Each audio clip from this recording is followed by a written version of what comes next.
Good evening, folks.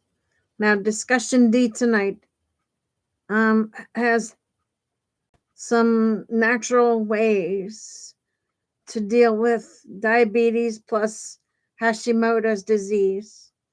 Now, some people suffer from both at the same time, so I'm going to do a show tonight on some natural ways, and I'm also doing this with a collaboration from my cousin, who's a holistic doctor in Arizona.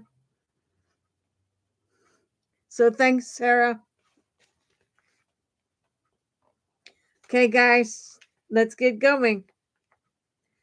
The title for tonight's show, The Quiet Shift, a narrative essay on thyroid warning signs. Okay, that's where we're going to start. And through the course of this essay, or this presentation I made, we're going to end up with the end being how to deal naturally with diabetes. Okay, so here we go. The quiet shift. Thyroid warning signs. It often starts in ways that feel too small to name. A morning that arrives heavy, a chill that lingers, even in July, a sense that the body, once reliable, has begun to move at a slightly different tempo.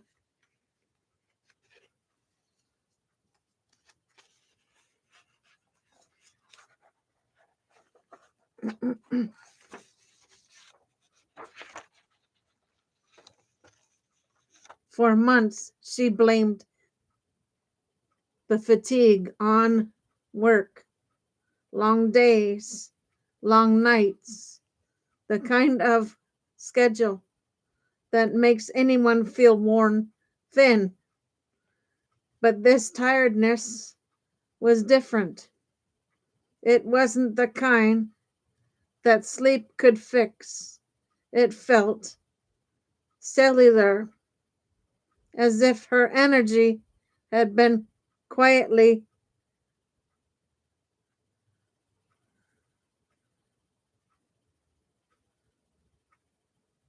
stripped away. Then came the cold, not the sharp cold of winter, but the strange inherent internal frost. She wrapped herself in a sweater, in sweaters, while others opened windows. Her hands felt like small chilled stones. She told herself it was nothing, maybe poor circulation, maybe stress, but the cold kept returning, insistent. Her skin changed next. It grew dry, papery, as though someone had turned down the humidity inside her body. Lotion helped for a moment, then did nothing at all. Her hair brush filled more quickly. She noticed strands on her pillow, on her coat, on the floor of the shower. Each one felt like a tiny message she didn't want to read. And still, she pushed through because these were not dramatic symptoms. They were whispers, easy to dismiss, easy to fold into the story of a busy life. But the whispers grew louder. Her mood shifted, not sadness exactly, more like dimming. The world felt muted, as if someone had lowered the saturation on her days. She found herself forgetting small things, misplacing her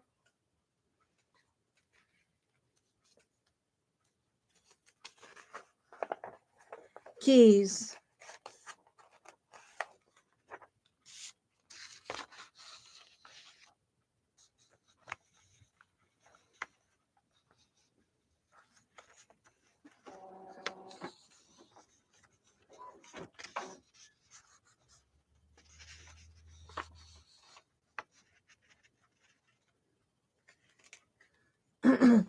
Losing her train of thought mid sentence.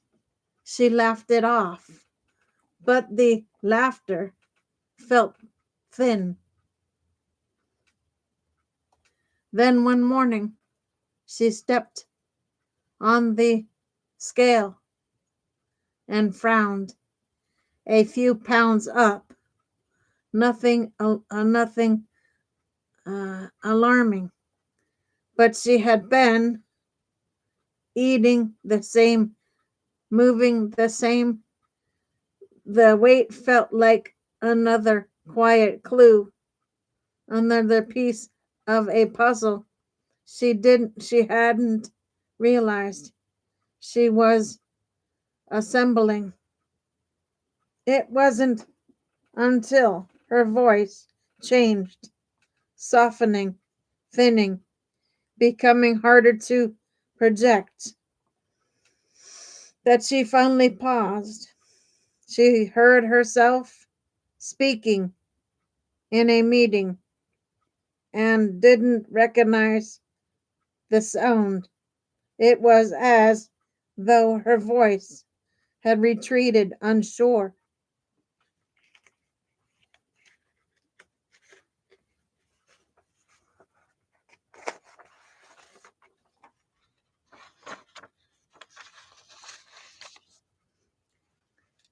That was the moment she understood.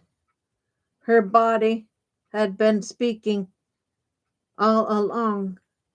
Thyroid disease rarely announces itself with a single unmistakable sign. It arrives as a collection of small shifts: fatigue, cold tolerance, dry skin, hair changes, weight fluctuations, mood changes, voice changes, each one subtle, each one easy to explain away, but together they form a constellation for others. They, the constellation looks different: a racing heart, a tremor in the hands, heat that feels unbearable, sleepless nights, a sudden unexplained weight loss, anxiety that seems to bloom from nowhere. The thyroid can spread the or speed the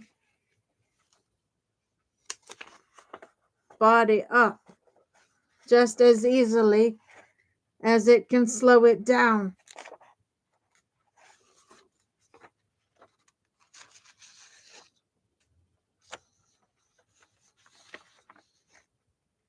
The danger is not in the symptoms themselves. Many are treatable once identified, but in how quietly they begin, how easily they blend into the background of ordinary life, how long a person can go before realizing that the story they've been telling themselves, I'm just tired, it's just stress, It's just age no longer fits. When she finally sat in her clinician's office, she felt something unexpected: relief. Relief that the scattered signs had a name. Relief that the body's whispers had been heard. Relief that there was a path forward.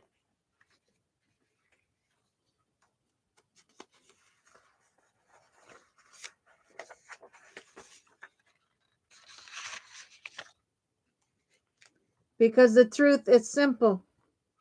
Early awareness changes everything. It opens doors to evaluation, to treatment, to steadiness. It turns uncertainty into understanding. And sometimes it begins with nothing more than a chill in July.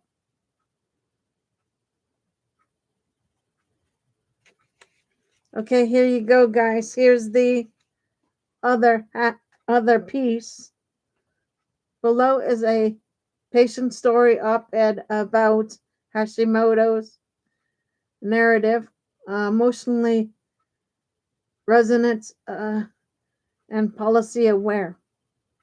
Okay, now we're going to get into some more of Hashimoto's.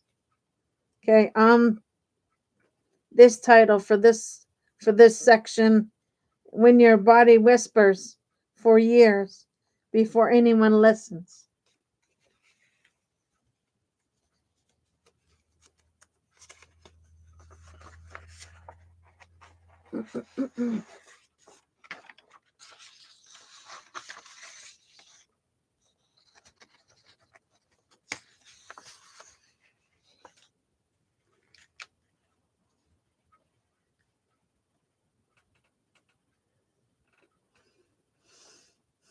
Hashimoto's and what it says about our healthcare system.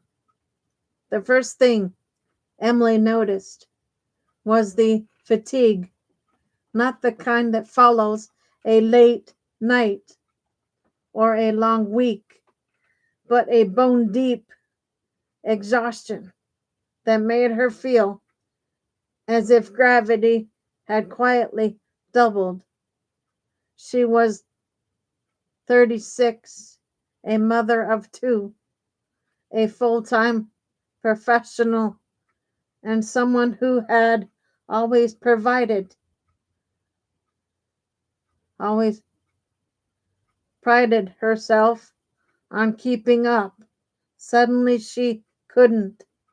Her doctor ordered a TSH test. It came back normal.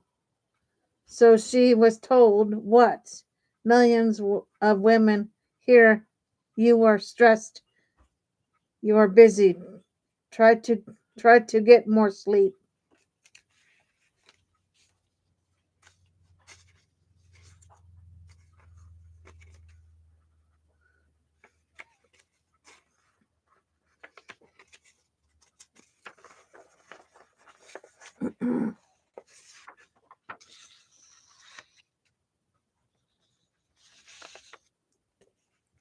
But the fatigue didn't budge. Then came the weight gain, slow, steady, and explainable. Her hair thinned.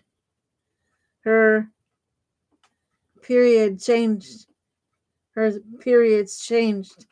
Her brain felt wrapped in cotton. She forgot words mid sentence. She cried more easily. She stopped recognizing herself. And still her labs were fine.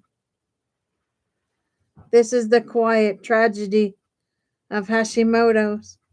Thyroids and symptoms often begin long before the standard tests reveal anything.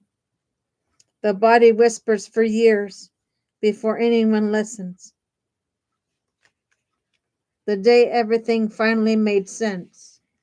It was it wasn't until Emily saw a clinician who ordered a full thyroid panel, TSH free,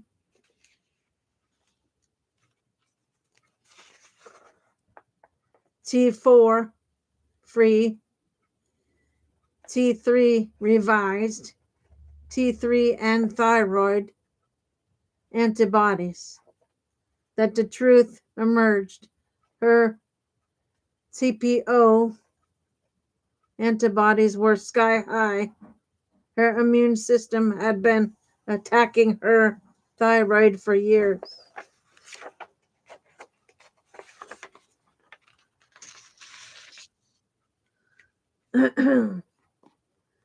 It felt like someone finally turned the lights on, she told me. I wasn't lazy. I I wasn't failing. My body was fighting itself. Hashimoto's is an autoimmune disease, yet our healthcare system often treats it as a simple hormone deficiency. Emily's story is not unusual. It is the norm. The missing pieces: nutrition, gut health, and the immune system.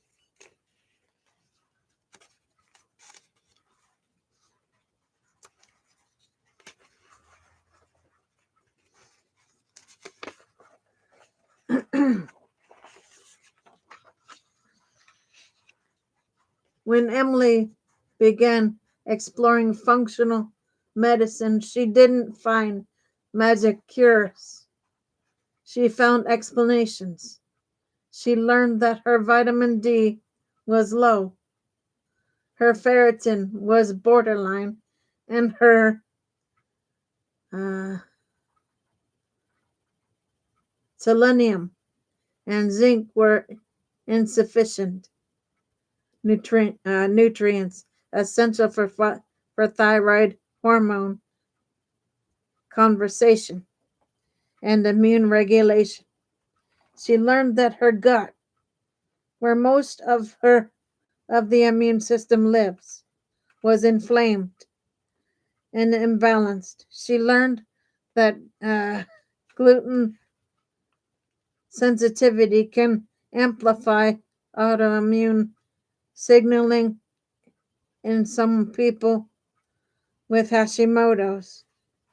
She learned that nutrition wasn't a side conversation, it was central to calming.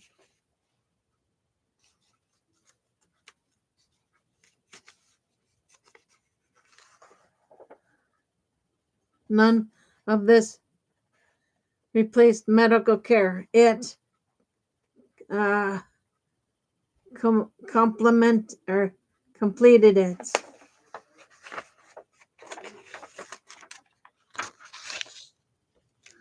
The turning point: Emily eliminated gluten for a trial period. She added nutrient dense foods, wild caught fish, cooked greens, fermented vegetables. She'd worked with her clinician to address gut inflammation. She prioritized sleep for the first time in years. She practiced yoga instead of pushing workouts. Slowly, her energy returned. Her hair stopped falling out. Her brain fog lifted. Her weight stabilized. Her labs improved. I didn't get my old life back, she said. I got a whisper, a wiser one.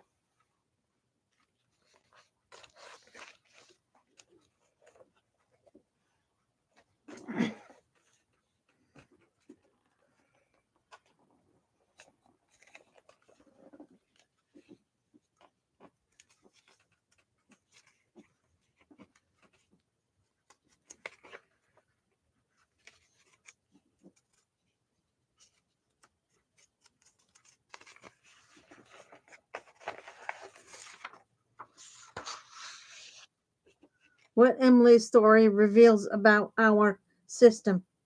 Emily's journey is not a miracle story, it is a system story. It reveals how our healthcare model often waits for oxygen failure before intervening. It reveals how autoimmune diseases are routinely underdiagnosed, undertested, and undertreated.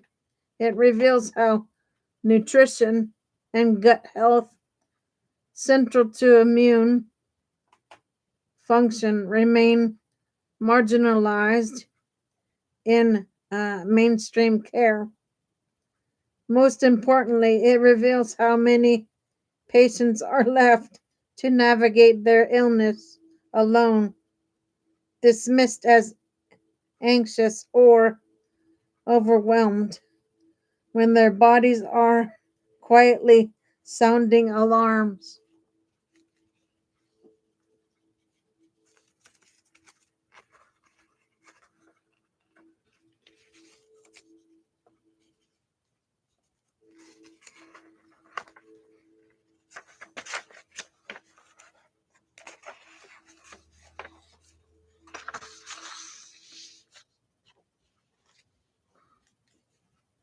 Okay, here you go, guys. The opt-in argument. We can do better. Hashimoto's deserves a broader standard of care, one that includes comprehensive thyroid testing, nutrient evaluation, gut focused gut focused assessment, nutrition strategies that reduce immune triggers, stress and sleep support that influence hormone metabolism. None of these are fragile. All of them are grounded in psychology. Patients like Emily are not asking for alternative medicine. They are asking for comprehensive medicine, care that sees the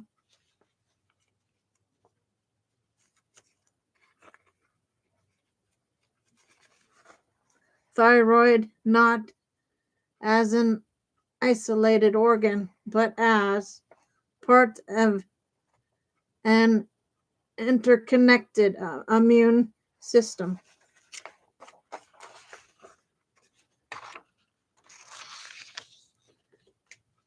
Hashimoto's is a story about the body, but it also is also but it is also a story about listening to symptoms, listening to patients, listening to the immune system long before the thyroid falls or fails. Emily's story is a reminder that when we widen our lens, we widen our compassion and our effectiveness. Patient vigilance. The early signs of diabetes.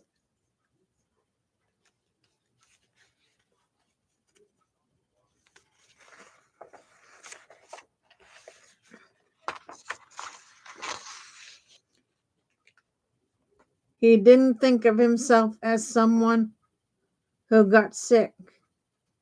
At 58, Mark still split his own firewood, still walked the dog every morning before the sun rose over the ridge behind his house. He wasn't fragile. He wasn't the type to Google symptoms. He was the type who pushed through, which is why he ignored the first sign. It was it it was thirst, a strange instant kind He kept a water bottle on his desk at work and refilled it twice as often as usual. He joked that he was finally hydrating like the wellness blogs tell you to. But the truth was that his mouth felt dry even after drinking. He didn't mention it to anyone.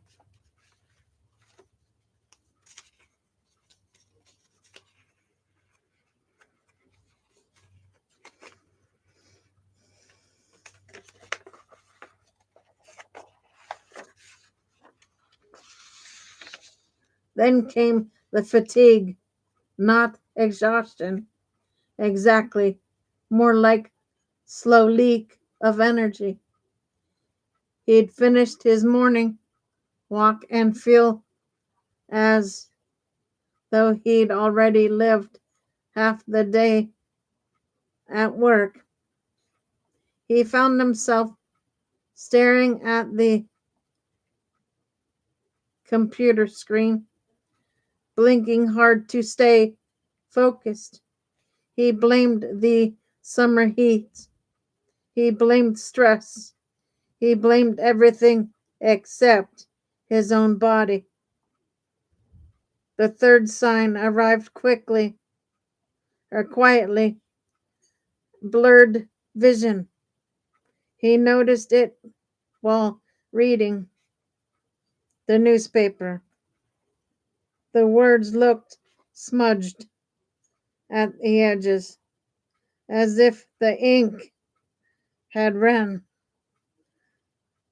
He cleared his glasses twice, then held the paper further away. I guess I need a new prescription, he muttered. He scheduled nothing.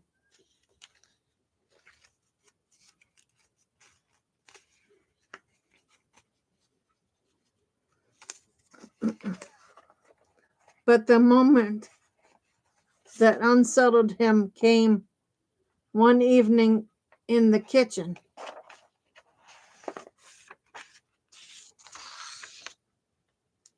He nicked his knuckle, slicing tomatoes, a small cut barely worth a band-aid. Days later, it still hadn't healed. The skin around it looked irritated, almost swollen. His wife frowned. She saw it. That should have closed by now, she said. He shrugged, embarrassed. By now, much of her concern rattled him. And then the bathroom trips. He started waking up twice a night to urinate. He told himself it was because he was drinking more water. But one night, standing in the dim hallway, he felt a flicker of fear, a quiet a quiet recognition that something was shifting inside him.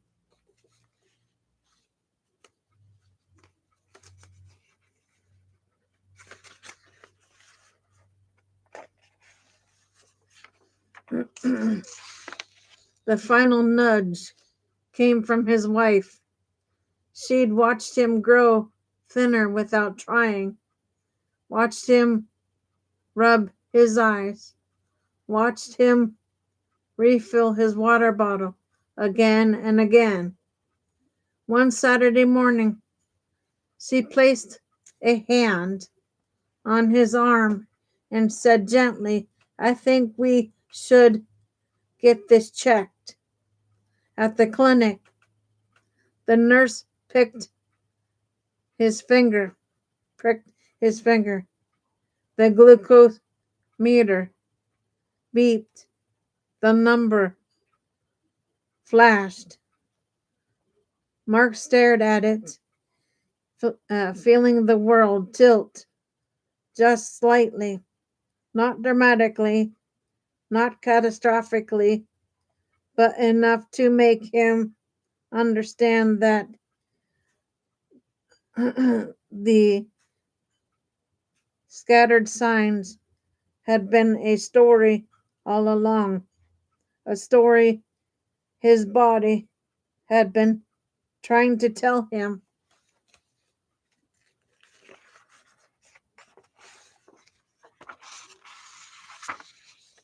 The clinician explained the symptoms: thirst, frequent urination, fatigue, blurred vision, slow healing wounds, the classic consolation of rising blood sugar.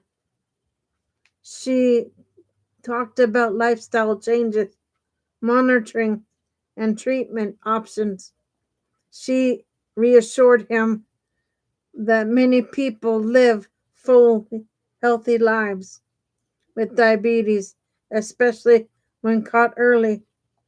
But what Mark remembered most was her tone, calm, steady, hopeful. Driving home, he felt something unexpected. Not shame, not panic, but relief. Relief that the whispers finally made sense. Relief that he could begin again, this time listening.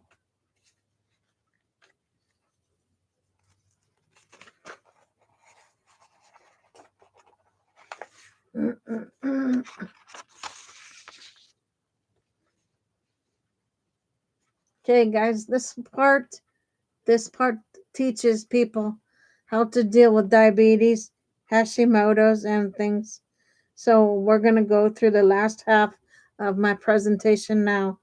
Living well with type 2 diabetes, a public talk on integrative healing. Good evening. Thank you for being here. Thank you for showing up for yourselves, for your families, and for your health. Tonight, I want to talk about type 2 diabetes in a way that feels human, not clinical, not judgmental, not reduced to numbers on lab slip. I want to talk about diabetes as a lived experience, and about the many ways people can reclaim a sense of strength, balance, and hope. Because diabetes is not just a condition of blood sugar, it's a condition of modern life.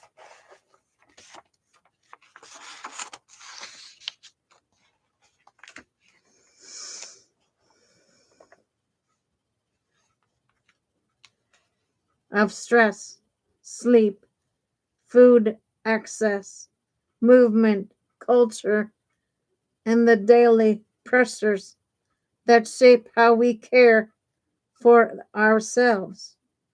And that means the path to healing can be broader than medication alone. It can include complementary and integrative approaches that help people feel whole again. The story behind the numbers.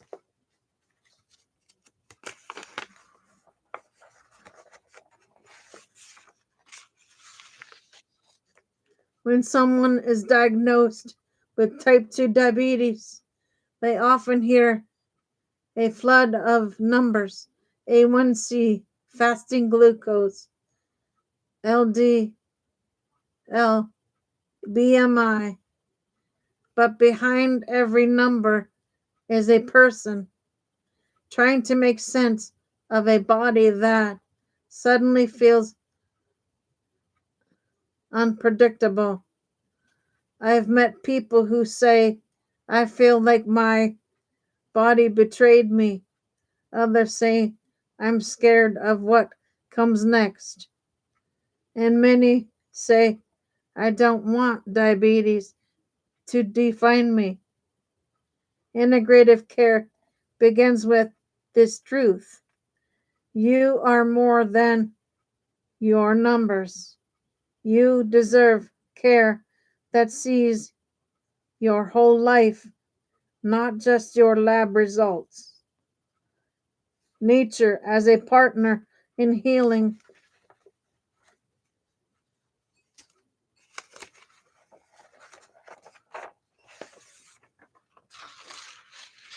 For thousands of years, people have turned to plants for support.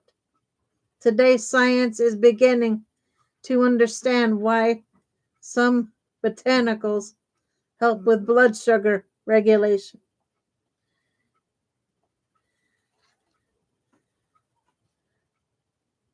Take berberine, a bright yellow compound found in plants like barberry.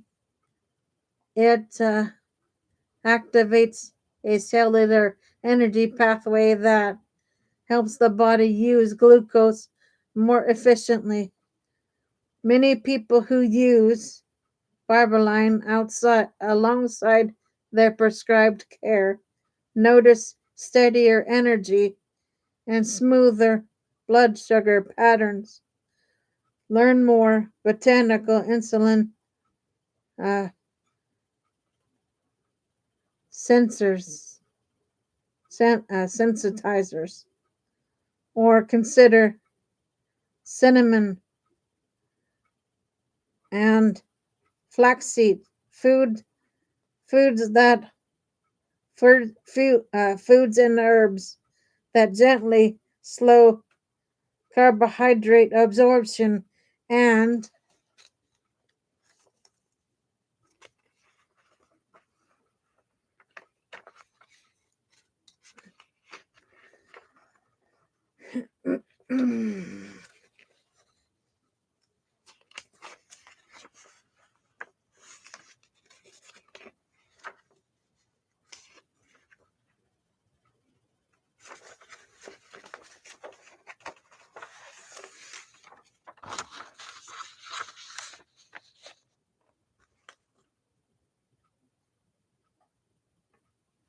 support metabolic balance.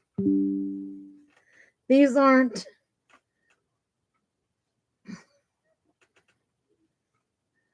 these aren't cures, they are helpers.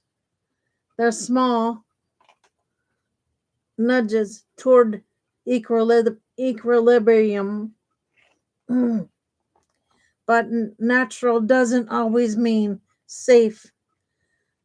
Collagen varieties and interactions are real.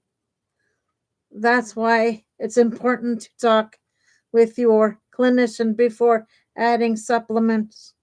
Integrative care is safest when it's shared care.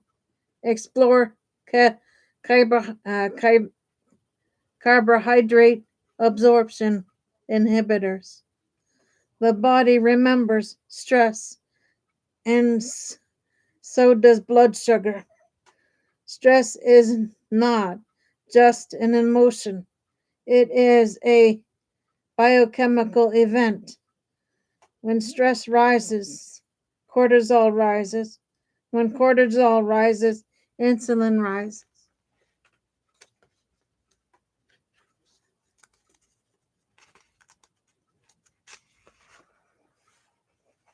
Insulin becomes less effective. And when insulin becomes less effective, blood sugar climbs.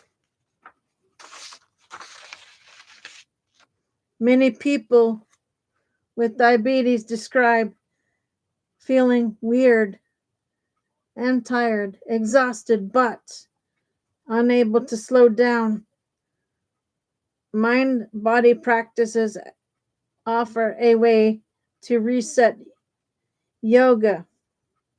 Yoga isn't about flexibility, it's about reconnecting with your breath, your muscles, and your sense of control.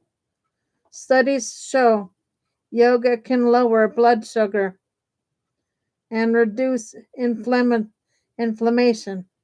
But beyond the science, yoga helps people feel grounded again. Explore yoga for diabetes management.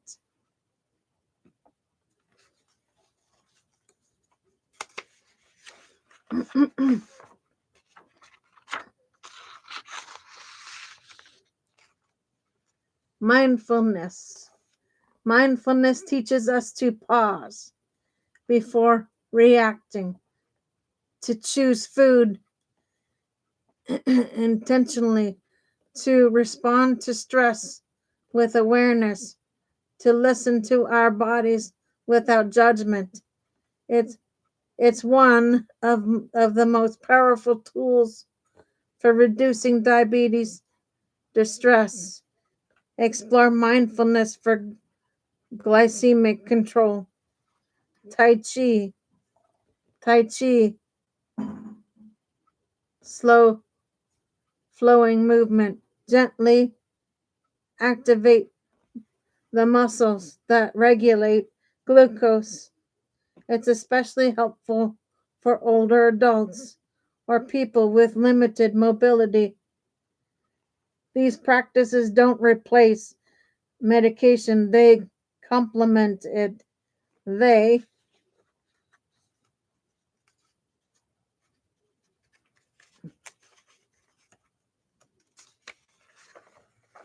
help the body become more receptive to healing. Food as culture, comfort, and care. Food is deeply personal. It's family, memory, celebration, and identity. Diabetes can make eating feel like a battleground, but integrative nutrition reframes it as an act of care. Mediterranean eating. The Mediterranean diet is rich in vegetables, olive oil, legumes, nuts, fish, and whole grains. It's flexible, flavorful, and satisfying. People often find it sustainable because it doesn't feel like a diet, it feels like living well. Explore Mediterranean diet for diabetes.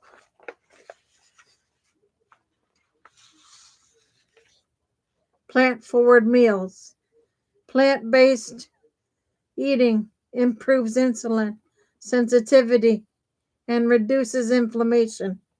Even small shifts, adding beans, greens, and whole grains, can make a difference.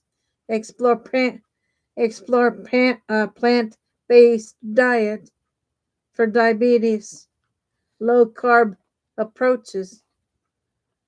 For some, reducing carbohydrates helps stabilize blood sugar quickly.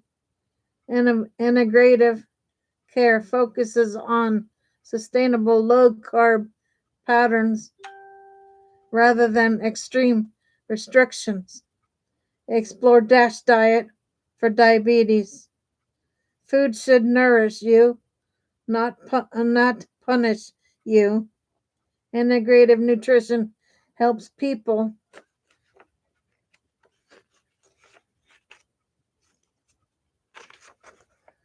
re- rediscover joy in eating while supporting metabolic health.